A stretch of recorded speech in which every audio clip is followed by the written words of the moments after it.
Let's talk about worthlessness. The past few weeks have been kind of hard because I thought my healing journey was basically done.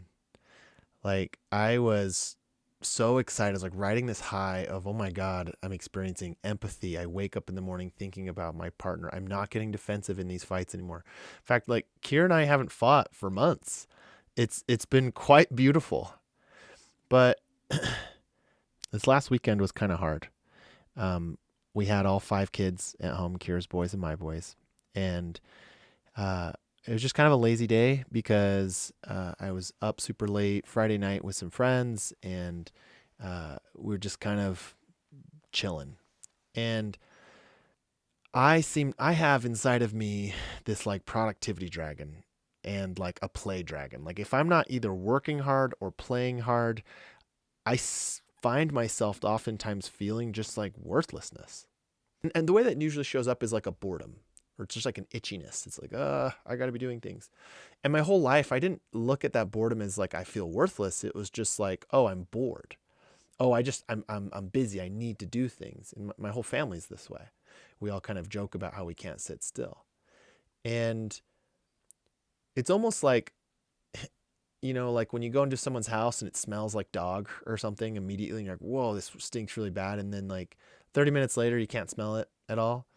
That's kind of what this worthlessness has been like in my life. It's something that I just haven't noticed because it's been all pervasive all the time. And I labeled it as something else. And this last Friday was especially hard because I actually had a really cute conversation with my son, this hallmark dad moment of something that he's struggling with. And I can see that me and my ex-wife could do better with him. And I really wanted to send her a message and say, hey, here's what I'm thinking. And as I played it out in my mind, I just kept imagining her either saying something kind of mean back or just not responding, which is more likely she would just not respond because they kind of hate me. Her and her new husband, for good reason, and I don't hold it against them, are unwilling to talk to me and pretty frustrated. And for the narcissist, I mean, that hurts. No contact hurts really, really bad because it makes you just feel like if someone can't even look at you or talk to you, you just must be the worst thing ever. And so I'm kind of just running this scenario over in my head. And it was, looking back, it felt like someone had plopped a lens on my mind because I started seeing my worthlessness everywhere. I opened up my Instagram to look at some of the comments, and normally on a good day these comments don't bother me, but on this day it was just really hard. I mean, just to give you an idea of some of the stuff I get on here. Uh, you're not a healer in your dreams. Try to help a demon. No, thank you. I tried and he sucked my soul for 5 years. Whoops. So I'm a recovering narcissist. Sorry. Look at that narcissist. He's just playing the victim. Everybody knows that they're master manipulators. Watch Dr. Romani. Narcissists can't be helped. You're a liar. People just rip me to shreds on the internet. And I think I have to be careful of when I read those messages because they can just tip me off, and just put me in kind of this worthlessness spiral. But, that was bugging me. I noticed that my other son had made a little video on his iPad, a trailer, and he included pictures of a bunch of people in the family, but I noticed I wasn't in any of the pictures. And I thought, oh, he just, even he doesn't like me. And I was pulling up old conversations with family members and things and just thinking about how everyone must think I'm just the worst. And it was really interesting to just kind of notice my mind doing it because I've noticed this a handful of times now. And I think in the past, what I would do is I can alleviate this worthlessness feeling by getting work done. And it's actually fantastic for me. I've been a workaholic my whole life, and I can go throw myself at a project, see some results and come back just with a pep in my step, or I can go play really hard. So I've always had this play hard, work hard mentality. And that would be something I do. But I was kind of exhausted, so I couldn't like rally all the kids up and go do something fun. And I didn't want to. I didn't want to feed into that pattern. I was like, oh, here's this worthlessness thing. Time to work with it. Time to form a new mental pathway in my mind so that I don't this stuff doesn't send me spinning all the time. So that's what I did. I sat with it. I journaled. I gave it like a name. Oh, I'm feeling this, and then I just tried to reinforce to myself like, you are worthy. You are good. And I think that is extremely hard for a narcissist to do, to look in and say, I know that I'm a good person. I know that I've made mistakes, but I'm showing up differently and I'm showing up the way that I want to be in life. And that is like a struggle to just know that you're okay. Like my therapist told me that he didn't resonate with my experience at all, because he's like, my mother told me every day that she loved me and I felt it and I knew it, and you could call me anything in the world and I'd just say, nope, that's not true. He would just know that deep inside. And I'm like, I can't identify with that feeling personally.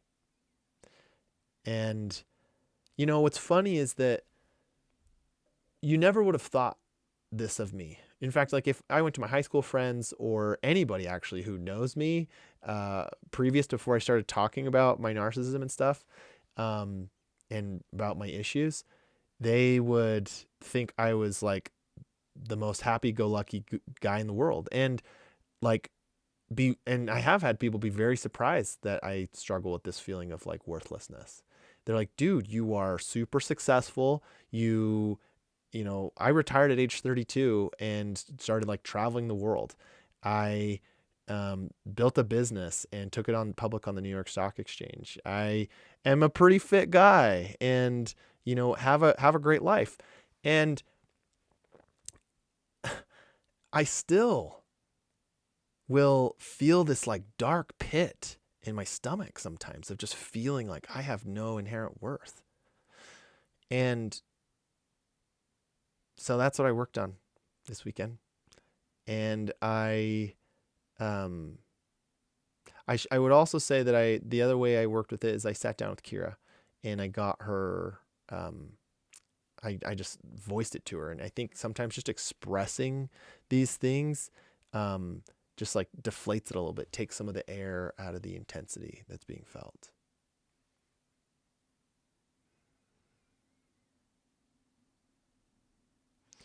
And I think a part of me is grateful that I'm creating this channel that gets so much heat and anger on the internet, because it's like forcing me to get strong in myself. It's forcing me to feel connected and connected to my authenticity, connected to what I feel is right, and not letting other people kind of throw me off course. This is why narcissists actually seek so much external validation, is because they don't know how to just love themselves for who they are. They're messy bits. It's like a cup that has a hole in it. It's like they just can't fill it. And they try over and over by using external validation, whatever that means to them. For me, it was business and money. For others, it might be church. It might be sports. It might be how much they contributed to their community. That ends up being a communal narcissist. Like the consistent theme of narcissists is deep down, we don't feel worthy. And so we are trying our hardest to fill that emptiness with external validation, but you can't fill it with that. You have to fill it with love. So just like how this is probably really hard for someone who's not a narcissist to understand this deep feeling of worthlessness, it's really hard for narcissists to understand this concept of just loving yourself for being who you are. I've worked with, at this point, close to 100 narcissists, and that is like the most recurring theme, is how hard they are on themselves. They are very silent on the internet. Like 50% of the people who join my free community group are narcissists, but like 0.01% of narcissists are commenting on my content. Like they are very, very silent. They live in so much shame for what they have that they can't even talk about it. And this is our medicine. to sit with that feeling of worthlessness and to try and reparent our nervous systems to feel okay and to accept who we are and to love ourselves. So that's kind of the central theme right now of my healing, and I just want to share that. I'm hoping that it helps other narcissists who are on a similar journey, or the loved ones of narcissists who just want to understand them a little bit better. Again, this stuff really applies to people who, once after you become aware of your narcissism, and it can be so hard to even notice. Just like, you know, I use the example of like a fish in water. If you asked a fish, what's it like to be in water? They'd say, what's water? Like they've swam in it so long, it doesn't seem like it's anything. And that's how this feels for a narcissist. And as far as narcissists who haven't woken up yet, for me, I just thought I was the coolest thing. And I just thought, man, some people who have low self-worth, poor them. Like I could go toe to toe with anybody intellectually and, business wise or whatever. And I could make people laugh and do all the things. And I just never even thought that I struggled with self-worth. That's the mind fuck, is that even I was completely unaware of all of this. So I hope that helps anyone who's out there. See ya.